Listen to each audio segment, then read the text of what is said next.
And here we are with another episode of All Things Conflict with me, your host, Maria Arpa. And today I have a very special guest.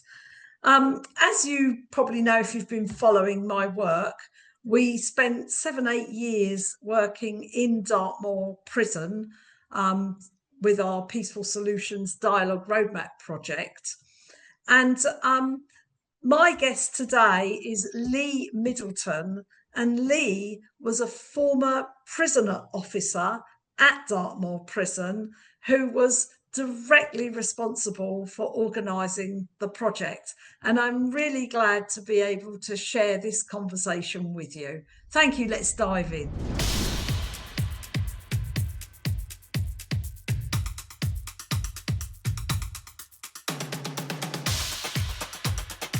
And here we are with another episode of All Things Conflict with me, your host, Maria Arpa.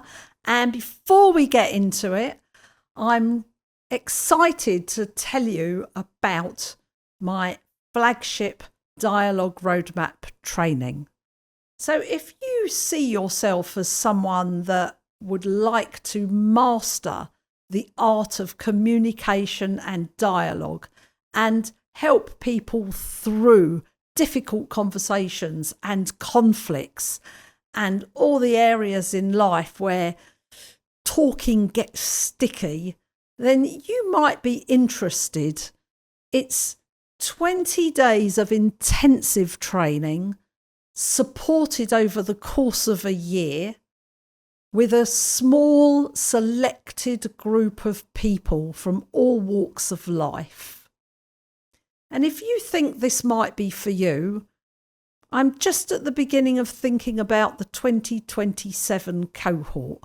So you can contact me at mariaarpa.com. So Lee, welcome to another episode of All Things Conflict. I am delighted to have you on the show. We have known each other not quite 10 years, but coming up for 10 years.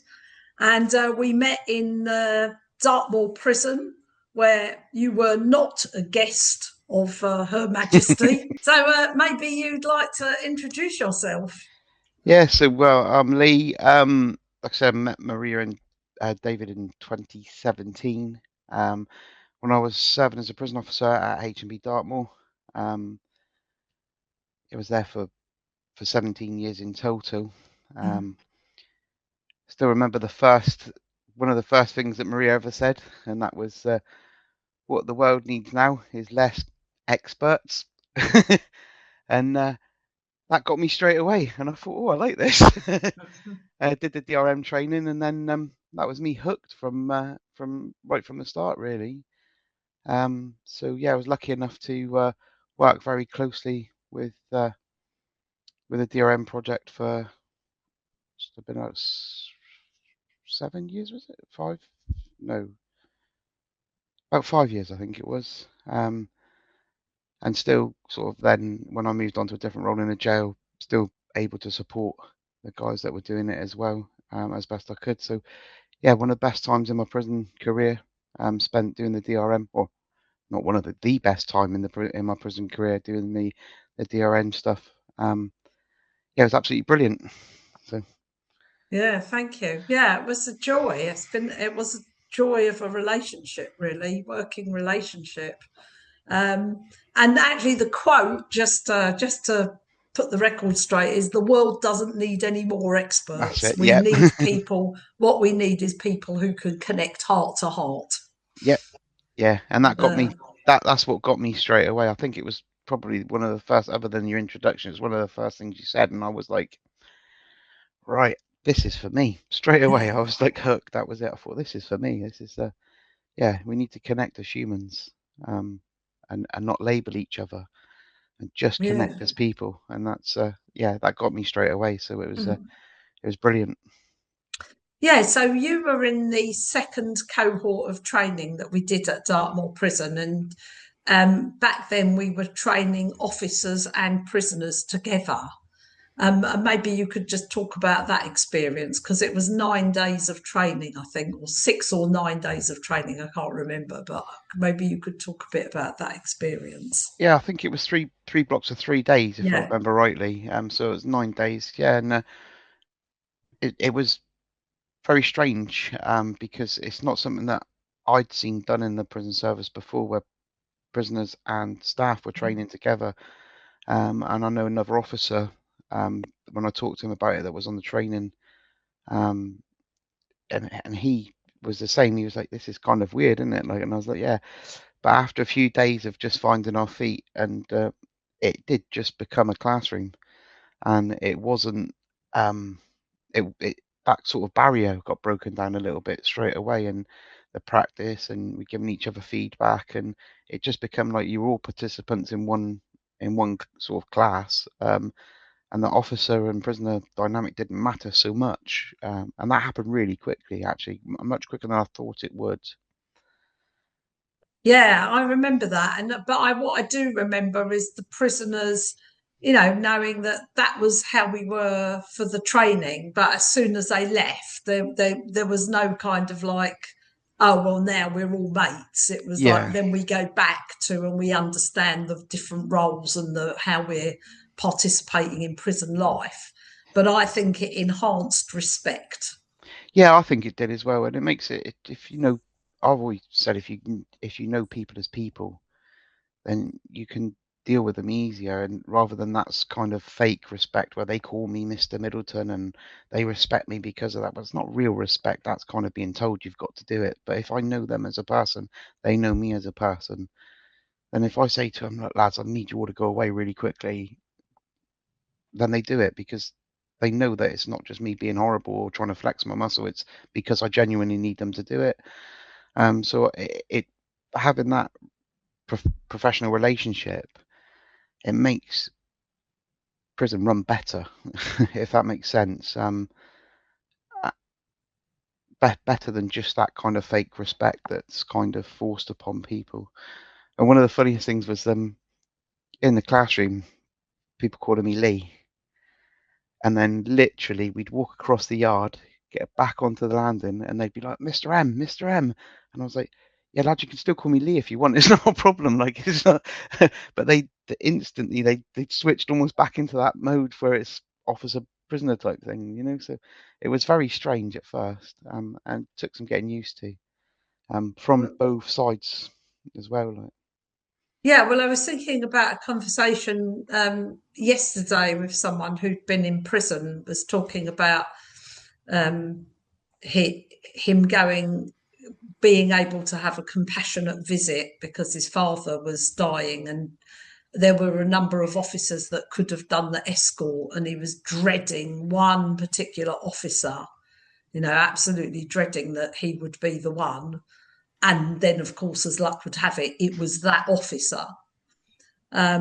But having sat in a car with him for hours and hours, because it was a long journey, um, he came back and said, I suddenly saw this guy in a completely new light, and I had total respect for him, and we'd humanised each other.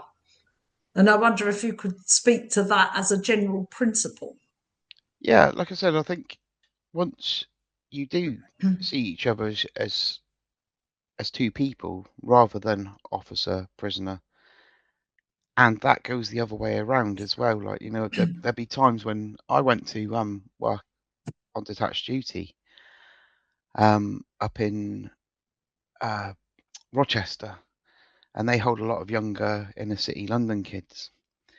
And I was talking to a couple of them, the guys, about music and that, and I mentioned, because I sort of I like all sorts of music, but I particularly like some of the UK hip hop, some drill music and stuff like that. So I was talking to them about like musicians and that, like, or artists and that, and they were like, "You don't know such and such," and then I was talking to them, "Yeah, I do, and I've seen them live and stuff like this," and it kind of breaks things down. Like, they start seeing it. Well, hang on a sec, because they just saw me as a, Mhm. I guess, middle-aged white guy, like, and then they're like, "But and you're an officer. An officer shouldn't like that music," but once we got talking about it, it kind of breaks down barriers, and it's using those things when you're not giving too much about your home life away, but you are letting them see you as a person, as a human being outside of the uniform.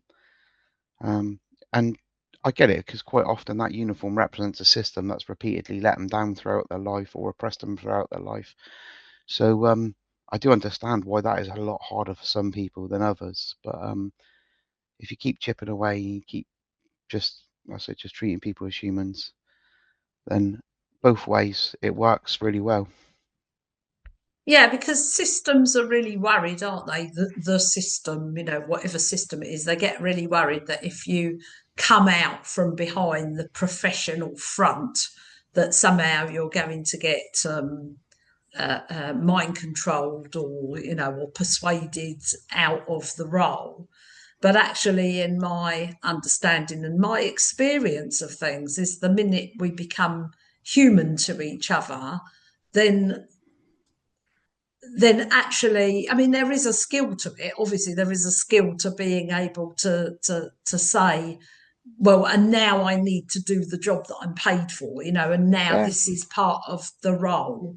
And actually, what I want to do is I just want to do this cooperatively with you. I don't want to use any kind of force or ego or anything unnecessarily. And yeah, people respond to that. yeah. I think you're right. Like I said, like, when things happen, and in prison things happen a lot often, and sometimes you need to do things quickly, and you haven't got the time to explain to people. If you've got that relationship and they know that you're not just doing it to be oppressive or just to flex your muscle, and they understand that, and they understand you as a person, then they're more likely to respond and go, actually, yeah, I will just go behind my door, understand. And then afterwards, you can have that conversation and say, well, this is why I need everybody to go away.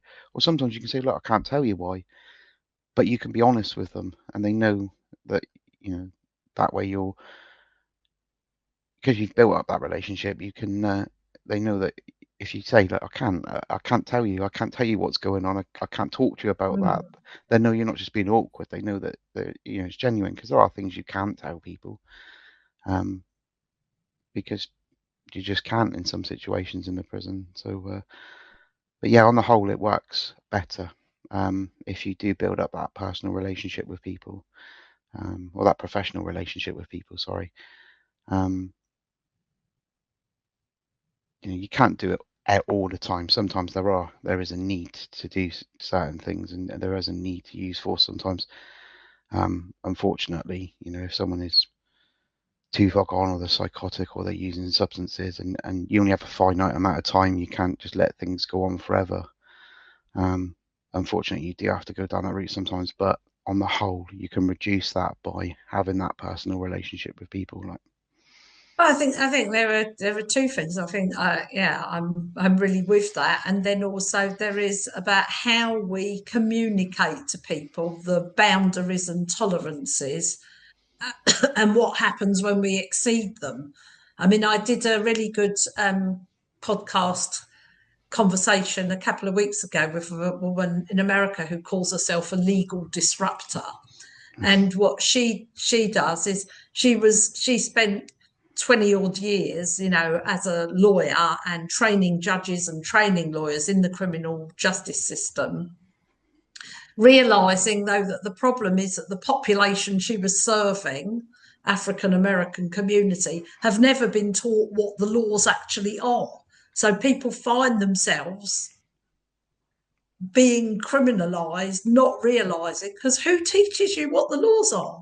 yeah, And a lot of things that happen in prison are run by mythology and gossip and gossip. hearsay. Yeah, gossip's And massive. Like, you could get a splinter at one end of the prison, and then by the time you're going out the other door, the gossips have got round, and you're in an ambulance, and you're going to hospital. Like, it does. It's like wildfire in prison, like the gossip. so for me, there was something about having proper dialogue, explaining the limits and boundaries, and then saying within these limits and boundaries, there's lots of grey areas that we can talk about. There's lots of things we can dialogue about. We can dialogue about the laundry rota, or But then there are some places where we bump up against the edges and it's non-negotiable. And it's as simple as that. But people need that explaining to them. Yeah, and taking time to explain, find is that people understand why something is like it is, then they find it easier to swallow, even if they don't agree with it. You know, if they say, well, I'll just try and pick something out of the air, but like, I don't know, if you can't go out in the exercise yard for more than a certain amount of time a day, but that's because we don't have the staffing levels to be able to do it. And if you explain that to people, they're like, okay, yeah, I understand that. Right. Whereas if you just go, no, that's it, you're just going out, that's it. That's the time, that's how it's set. It's always been that way. Then it's harder for them to understand. So yeah, I do think you're right. I think having that dialogue, having a conversation and giving information to people so that they can process it, and then even if they don't agree with it, they can Live with it. yeah, That's it. And then we can accept it. Yeah, learn to live with something. yeah, Even yeah, if we don't agree with it. And then, and we have to do that in all sorts of places. I mean, not just prisons, but we do have to do that in schools, in hospitals, and in all, on housing estates, as things we just have to learn to live with. But it's hard to live with something if you don't understand why. yeah, yeah, 100%. Yeah, it's And so what that brings me to is, going back to the thing about respect and building up some relationships um, and allowing some kind of humanity to pass between us, is that nothing really runs without some goodwill in the bank. We have to have banked some goodwill. And if you haven't banked goodwill, that's when you get riots and strikes and, all the sorts of things where people have reached the limit of their tolerances and say, no, we're not putting up with this shit anymore. And we're going to show you in the worst possible ways why we're not and how we're not. But if you have the bank of goodwill, then you can start to draw on it when times are tough. I mean, maybe you can speak to that in your experience as a prison officer. yeah. So the whole system is run on goodwill. When you think of just the sheer numbers, and you have like so like a wing I worked on, two wings put together, best part of 200 prisoners, or just over 200 prisoners, with quite regularly 7 staff plus myself as the SO. So you're outnumbered by huge numbers. And each member of staff's working a landing with 30 prisoners on it. They're outnumbered 30 to 1, but everything works. Like, on the whole, most days, most things work. Like, so it is all run on goodwill and those personal relationships that people build up. Or I can think of times where things have gone a bit awry, and because of the staff that were on the wing and the way they were, and the relationships they built up, it didn't get to any level higher than just arguments or disagreements, because of the work that they've done and built up with the guys on the wing. So it is hugely important that relationship that you do build up with the guys on your landing, if you're a landing officer, or just as a wing SO, you get to know pretty much everybody on the wing. So yeah, it can keep a lid on things. Absolutely.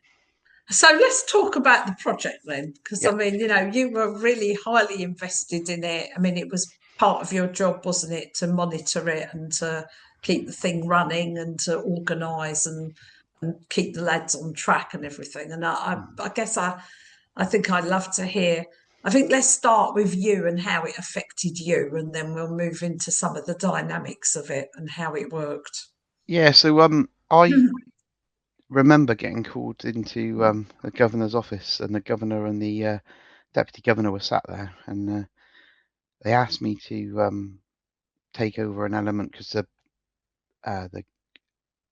the SO that was doing the job of the induction side of things was moving on to do something else. So they said, "Oh, you're going to do this for us?" And I was like, "Oh, am I?" And they were like, "Yeah, yeah. Have you not been told?" And I was like, "I hadn't been told at the time." I was like, "Okay." I was worried I'd done something wrong, but So I sat there, and then they went, "Oh yeah, if you do this and this and this, and then can you try and do something with this DRM as well, like And that was kind of my remit. Can I try and do something with it? Like that's um. So yeah, so I'd been on the training, and I thought this is brilliant. It's so good, and I've had subsequent governors ask me why I think it's so good, and I said it's because it's one of the only things I've seen in the prison service that actually did what it said it would do. A lot of outside agencies come in and they promise the earth and they deliver an element of that, which is good because that helps people. But this actually did exactly what it said it would do. Like it helped people. And initially we set it up as the mediation service. We trained. We had 4 guys, I think, when it's to start with. Four prisoners trained and myself. And we had a room to do the mediations in, which had a hole in the roof.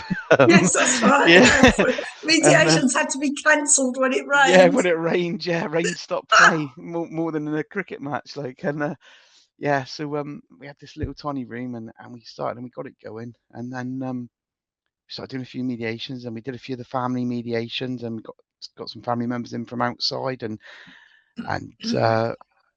we mediated between families and prisoners, and that went really well, and it started to get a little bit of traction. And then you did another set training, so we got some more people on board, and then it grew. And I think right from it was really early on that we realised actually the one-to-one sessions were probably more useful than the mediation side. I mean, the mediation side was great, and we still continue to do that. But the one-to-one sessions were actually what were making the biggest difference.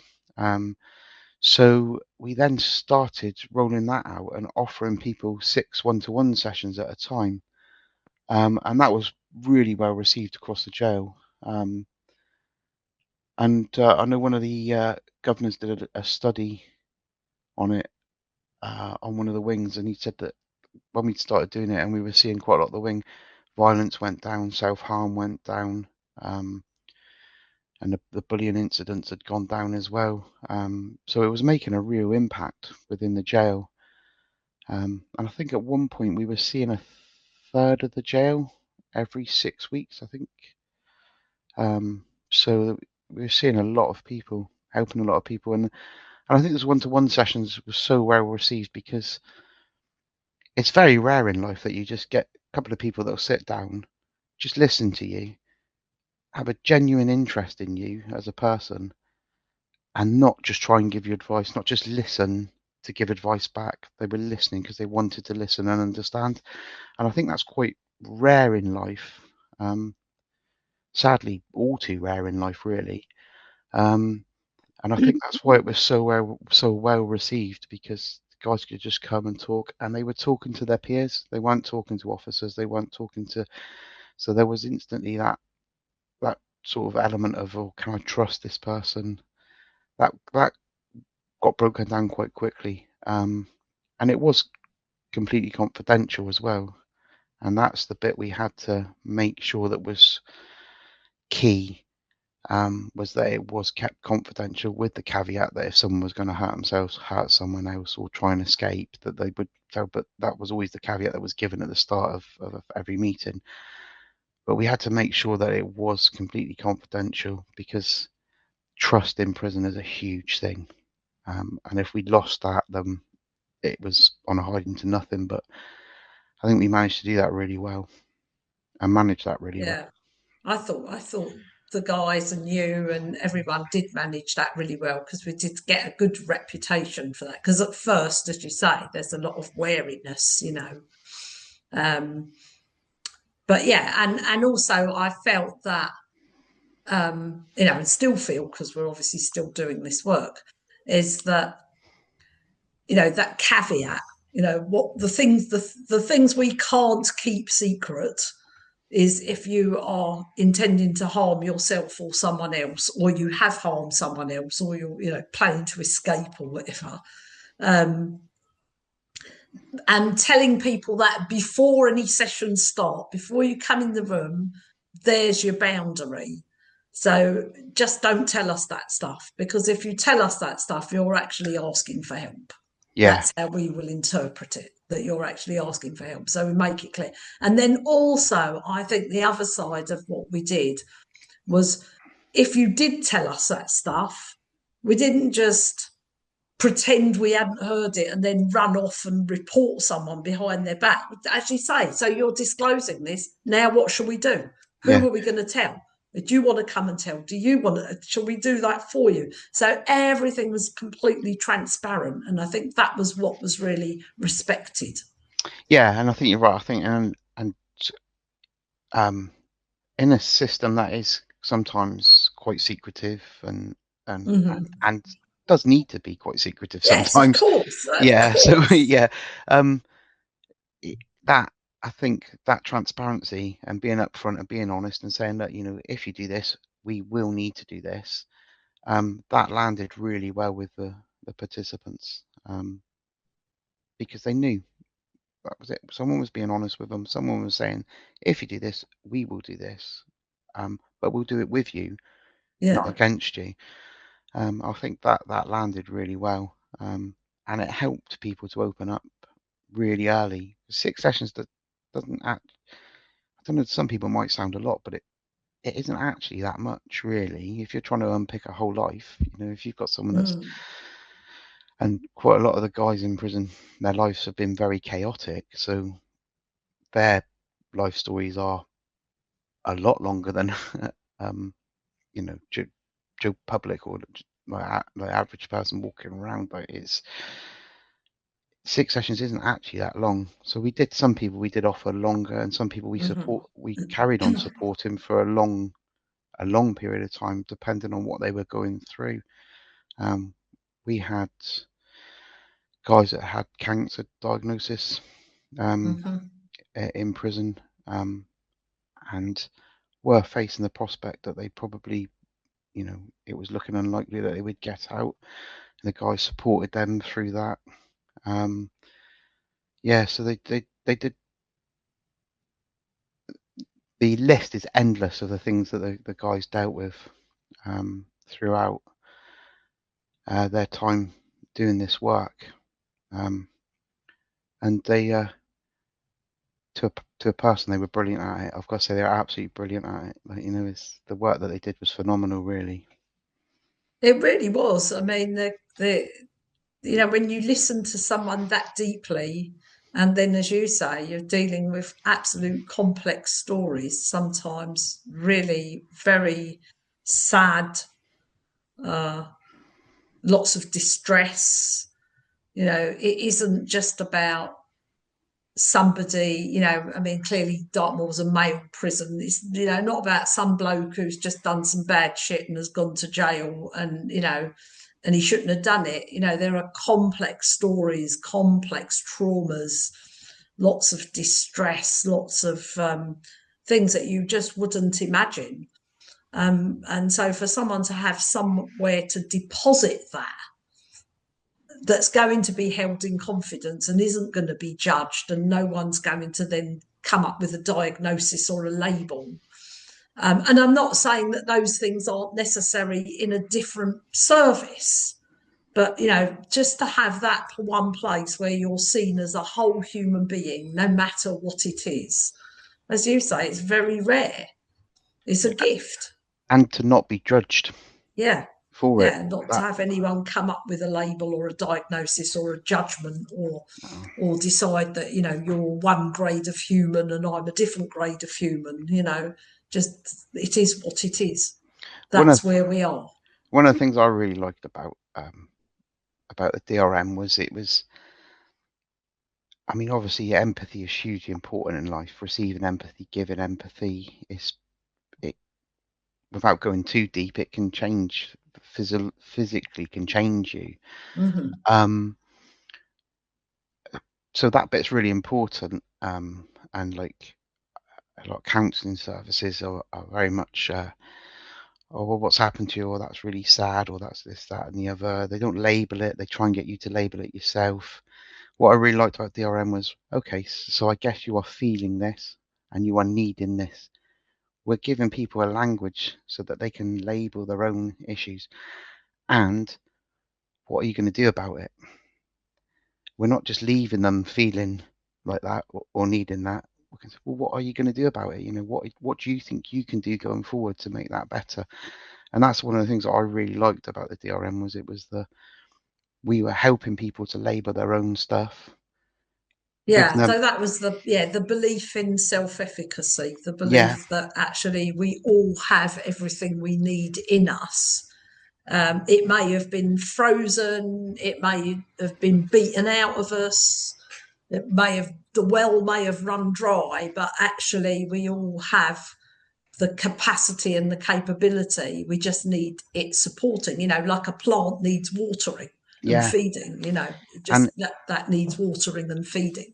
In the custodial setting, where you're told when you will go to bed, when you're told when you will eat, when you will go to the gym, that self-efficacy is kind of taken away from you. So giving someone that choice and that ability to try and name their own stuff and work through it is actually helping them to grow and making them better equipped when they get outside. So it's more I think it's more in depth than people kind of realised in the prison.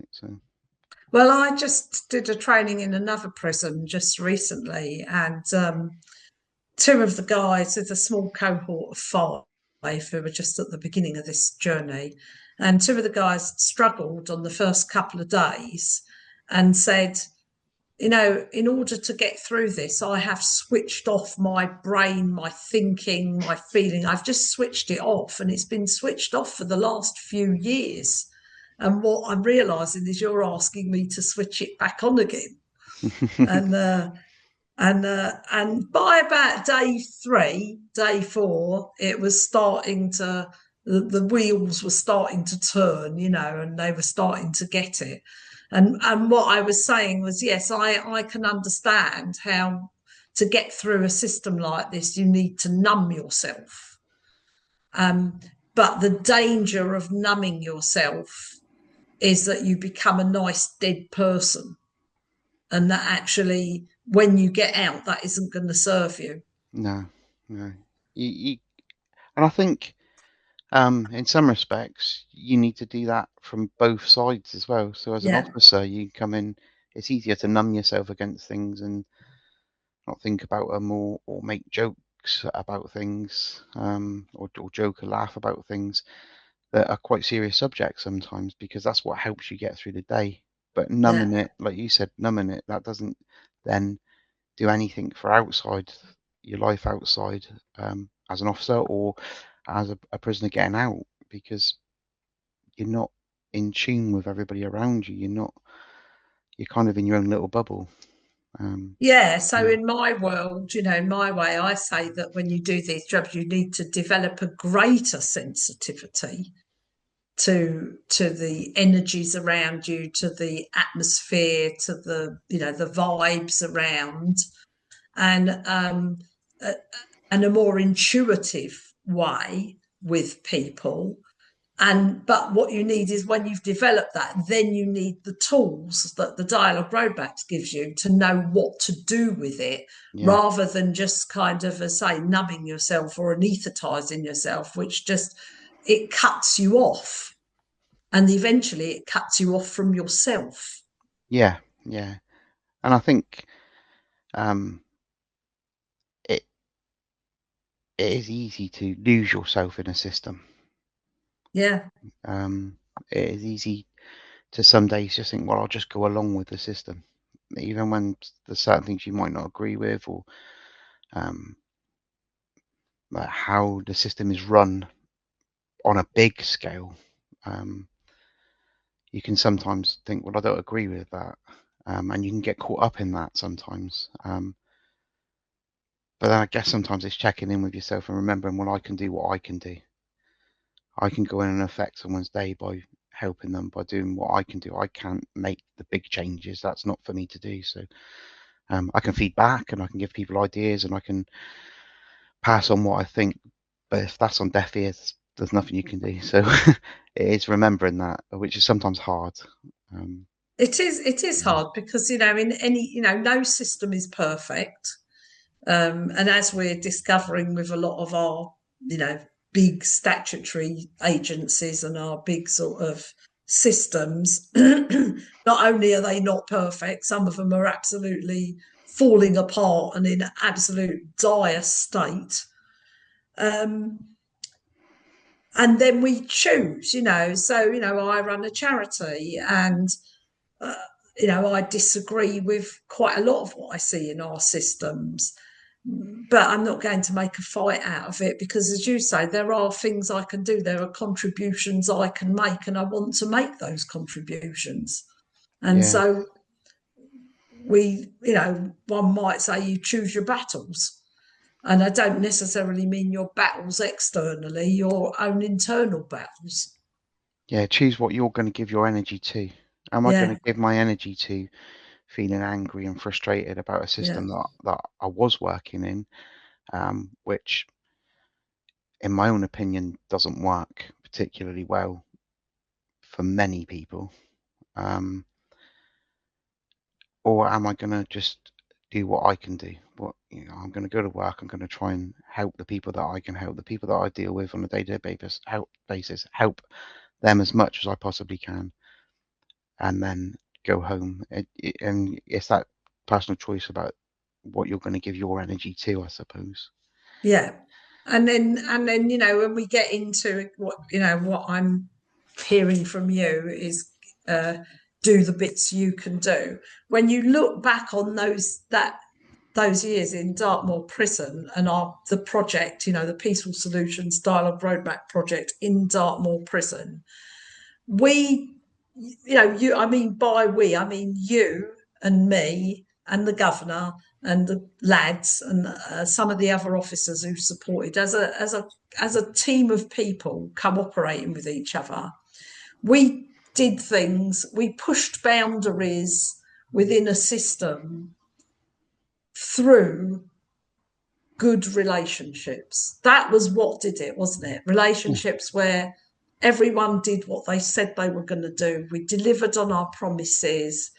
We showed respect. We knew when to back off. We knew when to push forward. And I think there were things that we did that we achieved as a group just by, and probably sounds a bit tree hugging, but just by the love that was generated in a hostile system. I don't know how you feel about that. Yeah, and it is a very hostile, a very oppressive system. Even sort of just the physical around you in Dartmoor, it's a big granite building. There's very little colour. There's very little life in. Do you know what I mean? It's very grey. It's very dull. Even just down to that. But yeah, it's a very hostile place. It is a very hostile system. We managed to do a lot of really good people. I genuinely believe there are people walking around today that perhaps wouldn't be walking around today if it wasn't for what the guys were doing. If they weren't given their time, if they weren't working with the other prisoners, there's people that might have taken their own lives, and I truly believe that. So we did do a lot of really good work, and I think as well we started to get some real traction with it as well. With obviously once we got the mediation service working, then we moved on. We didn't just sit still and go, oh look, aren't we doing brilliantly? We always look to do something a little bit more, or try and see where else we could take it. Obviously we then set up the service where we were offering the 6 sessions, and then the self-reflection packs. That was for me, that was really the ultimate, where we took people. I remember, obviously we're not going to say any names or identify anyone, but I remember a guy who said that he'd been an addict from the age of 8, and he came off drugs. He did all his tests and everything, and he went through the self-reflection pack, which, for those listening, is a 3 to 6 month intensive internal process facilitated by the facilitators. And then he came out the other side, was clean for a long period of time, and then became a facilitator. I don't know if you remember him. Yeah. Wonderful guy. I mean, you know, from the wretchedness of where he'd come from to actually becoming a facilitator and helping others was just amazing. Yeah, and I can remember another guy that the guys helped, and he was a lifer, Yeah. been in prison for a very long time, and he wouldn't even entertain talking to his probation officer. And she said to me, can you just ask the lads to see him? And they gradually chipped away and they broke down, and in the end he ended up coming for one-to-ones, and he ended up getting to the point where he actually went for his parole hearing and got his parole. But it took a couple of years, but he'd gone from having no hope, just didn't want anything to do with the system anymore, and turned it around and got to that point where he ended up getting parole. So He'd done 41 years in prison at yeah, that point, hadn't he? But the yeah, parole up boards actually did right. They did say that they felt that this project had helped him because they'd seen him a couple of times, hadn't they? And yeah, the turnaround was incredible. yeah, and it's just that someone listening to him, I think, just giving him that opportunity to open up and talk to somebody and talk about. A lot of the time, prison is quite a macho place. People have to wear a mask in there. There's a lot of machismo. There's a lot of, and they can't let that slip.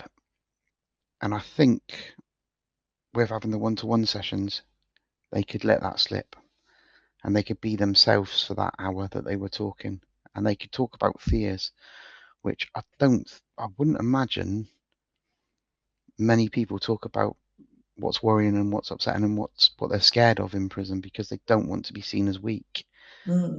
Because there are people that will prey on the weak in prison. So I think that is a big thing. So he could go and he could talk about what he was feeling, about what he was scared of, and like you said, made a massive difference to him. So Yeah. And then back to my original question, because we went into the actual service itself and the things that we were doing. You know, what about for you personally? Yeah, for me, it's I'd like to think it's made me a better friend, a better dad, a better husband. I think I always said even though I was helping to run the service in the prison, I got more out of it than probably any participant. I learned so much more about myself. I learned more about what I wanted to do as a prison officer, rather than I kind of always went in the service thinking I don't want to just lock people up. I kind of always had that in the back of my mind, and I was lucky enough that very early on met a guy. He was an older officer, been there for a long time, and I had quite a bit of respect for him. And he ran programs, thinking of behavioural programs as an officer, and I managed to follow him and do some of that. And that was great. That was brilliant. But it was very limited, and it was very one size fits all. And I think that's part of the problem with the system. Everything is one size fits all. So for me, I learned that through DRM, we could tailor things for the participants. Everything was tailored for that person. It wasn't just right, you're going to come and do this program. This is the prescriptive program that you will do. We're going to sit there, we're going to talk to you, we're going to listen, we're going to understand you as a person.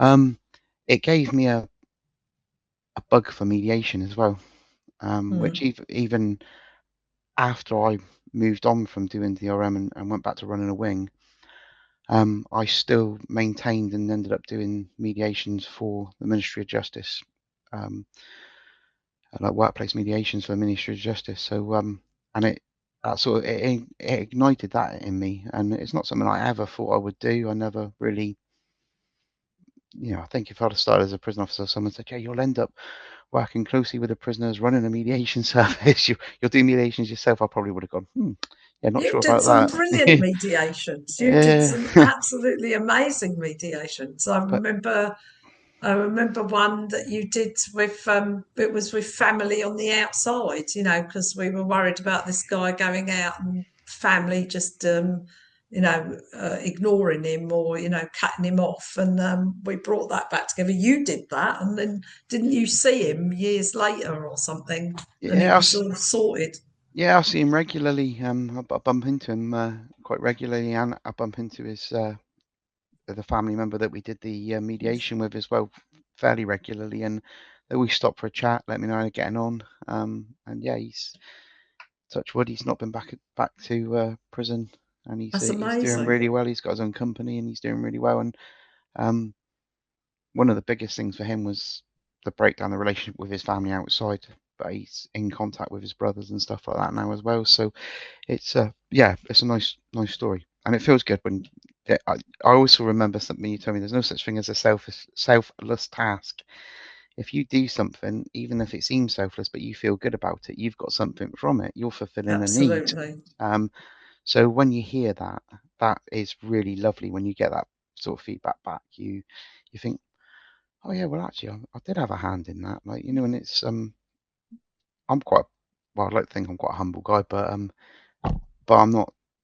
not too big to admit that actually when someone gives you a bit of feedback that says that actually, yeah, you really did help me, it feels really great. Like, it is really good. Like, so It's an amazing thing, and I heard you say earlier that you got more out of it than you put in, and I feel the same way. I feel exactly the same way, and with the cohorts of guys that we've trained as facilitators, it's always, for me, it's been I need to I need to grow and I need to learn more and I need to bring more back to them and they teach me about me. And then we get into this very kind of reciprocal relationship. yeah, Um, and so I've always, I'd say, feel that I get more out of it than I've actually put in, even though people say, they get life changing, transitions and all the rest of it and transformations. But still, and I think that's why, I'm still as enthusiastic and as passionate about this because it makes every day I wake up and it's exciting. yeah, and it should be. It's a brilliant thing. It is really like I said, it is life changing. Some people it's that big epiphany, isn't it? They get that big like Yeah. what that wow moment. Of some people it's that little building blocks, and sometimes it's if you have a way of thinking that isn't mainstream, Yeah. and then you learn something like this, you kind of almost, I don't know if I sort of found my place in life. Does that make any sort of Mm. sense? Like, it's Yeah. sometimes I thought when I started in a prison service, I always thought when I read someone had done something, because some people have done some pretty horrendous things to get into prison, and I'd read it and I'd think, well, that's pretty horrible. And then my first question was always, why? Mm. Why has that person done that? Like, rather than just go, oh, they're this, they're that, labeling them and going, Mm-hmm. like some people just label them, oh, he's that, he's this, he's that. I think, well, why? What has led that person to make that decision to do that? And I always sort of question things. And in the DRM, you can get to understand why, feelings, needs, and why people have made the decisions that they've made at that time of their life. And you kind of, it sort of made me not feel so strange, if that makes sense, for Yeah. thinking, well, And why? because people often don't know themselves No. why they've done the things they've done. The responses that they have to that are too superficial. The and that's not, I'm not being patronizing about that. It's because there's just not enough. We've never been taught enough about what our internal workings are Yeah. to go deep enough, because to do that you have to have a language. Language is the software in our brains that we use to understand and to tell ourselves what to do and how to think. And if you've never been given the language, you wouldn't know where to begin. No, and that's what I was saying earlier on when I was saying, like, we're giving them the language, we're giving Yeah. them the ability to label things so that they can understand it themselves better. and then decide what to do about it. That's the bit That's the thing. yeah, that's the big thing. Is not just sit there and wallow in self-pity, Yeah, which is it's fine. then okay. It's fine to feel bad and upset and have those feelings and validating them and giving people empathy for that is brilliant. But then it's about what are you going to do to make sure that it doesn't happen again? What are you going to do to try and get yourself out of that? And that's the bit that I like about the DRM, is that it's not just there you go, you've labelled everything, there you go, we're going, yes, but what are you going to do? How are you going to improve it? How are you going to grow as a person to make sure that you don't make the same mistake again, or that you get the needs met in a way that is pro-social? That means that you're not going to end up back in prison, So it's and that's the biggest thing for me with the DRM when you link it to the custodial system is if people understand why they've done something and then they can fulfill that need in a more pro-social way, the chances of them coming back to prison become significantly Diminish. less. Yeah, absolutely. Which And is as far as I know, I mean, I've never really tracked it, and I suppose I should, but as far as I know, I don't think anyone that's become a facilitator has gone back to jail. not that I know of, but then obviously No, I've not kept in. no. But Close my contact. understanding is that I don't think anyone that actually practiced as a facilitator ever came back to jail, which is, not bad. No, it's brilliant, really, when you think that to do this type of work is taxing. It's hard work. You've got to do a lot of work on yourself, and you've got. I think we were talking about it before. You've got to live it. You can't just. This isn't something you can just pick up and administer on people. You have to live it. For me, doing that, when I walked out the gate every day, I drove home across the moors. I decompressed.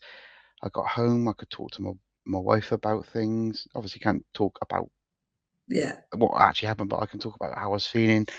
I can go for a walk.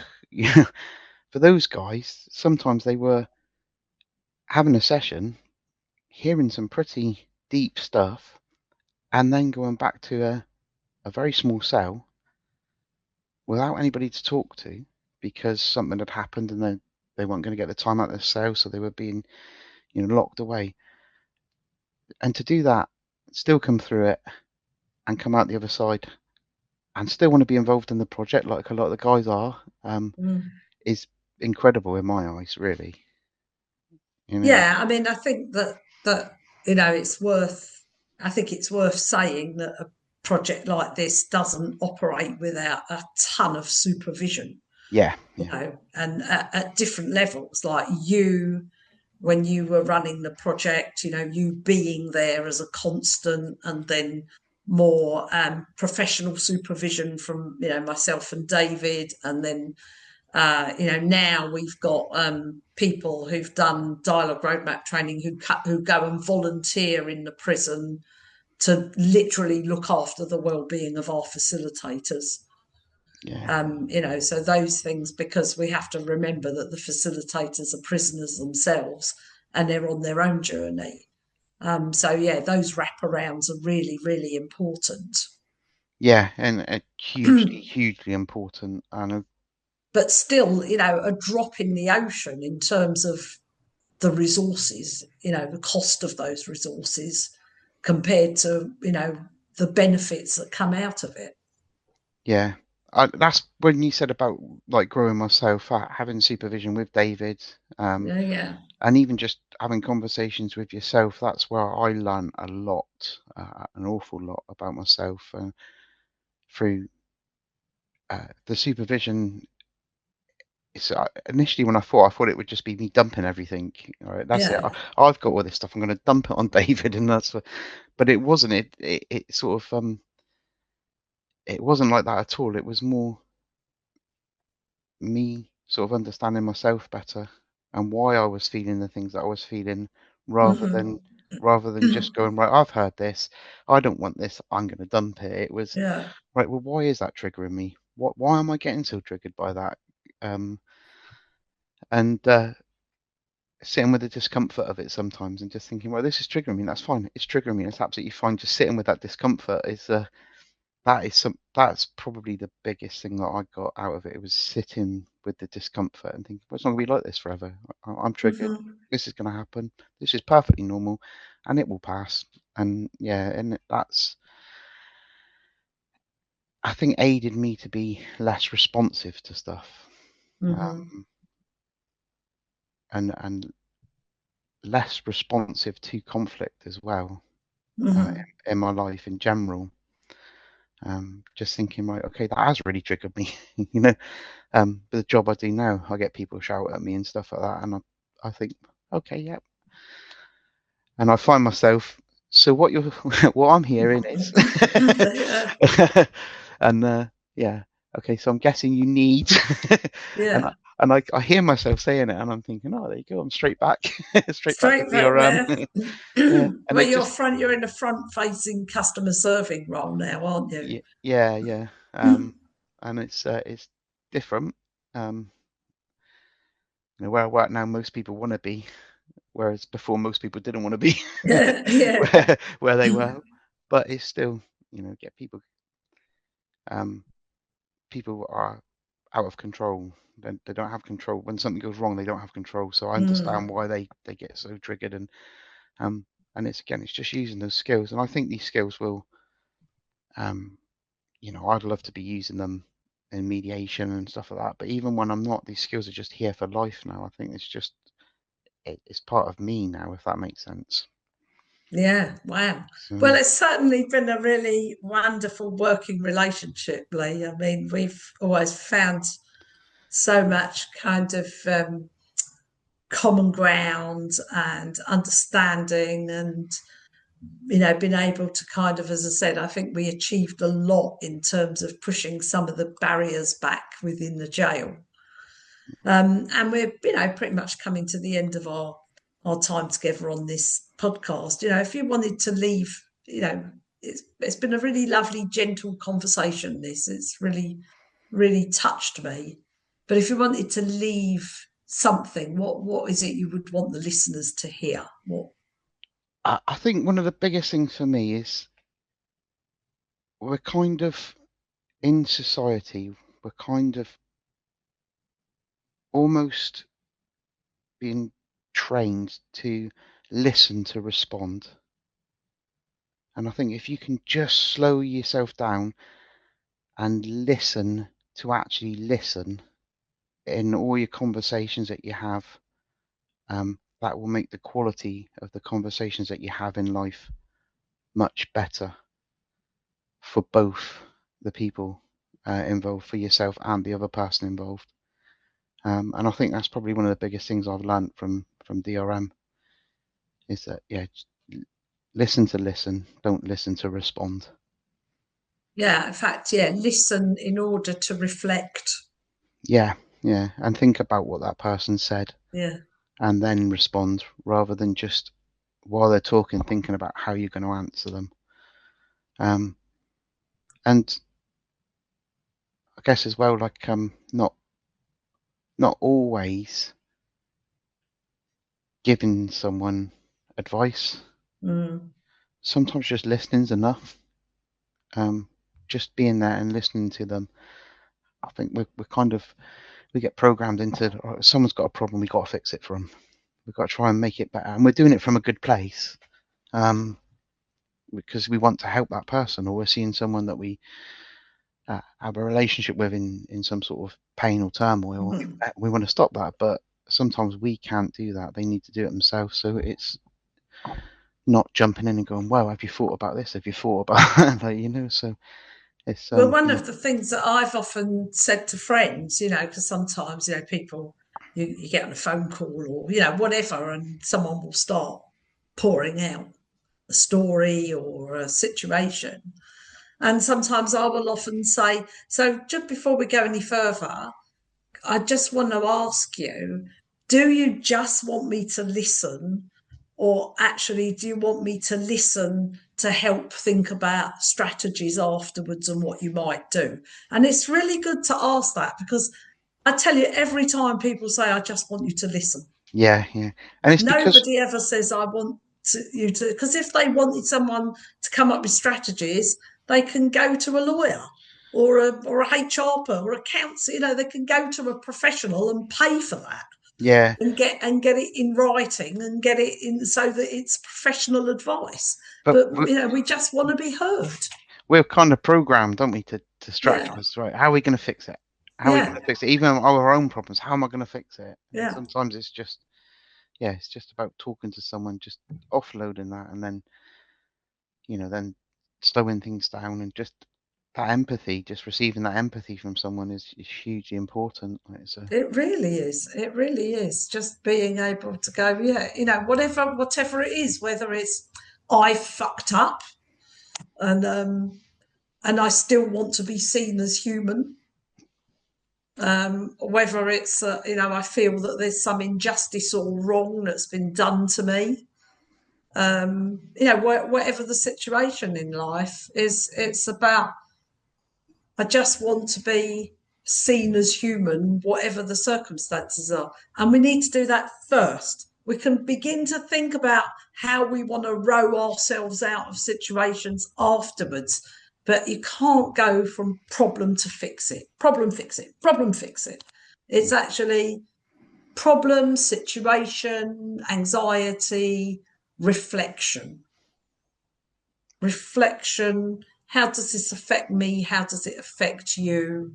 How do we want to sit with this, and how are we going to navigate our way out of it? Yeah, totally, 100%. Yeah, thank you. Well, this has been really great, Lee. I'm sure we shall have many more conversations, and I'm sure. Even though you're not in the prison system, our involvement will not end here. And I think you've had glimpses of the whole sort of dialogue roadmap community that extends beyond the prison and all the other people that have been involved. And long may that continue. Yeah, hopefully. I did say when quite early on when I first met you guys, I couldn't imagine me not having this in my life at some point along the way for the rest of my life. I think I remember saying that to you guys, and it's true. It's even though obviously I left the prison system, got a new job, been learning that, still learning it. Still now I'm finding my way back to DRM. It's oh, absolutely, and we shall definitely come up with another cunning plan. We're going for strategies now. Yeah, absolutely. Yeah. All right. Thank you very much. Lots of love to you. Care. Thank you.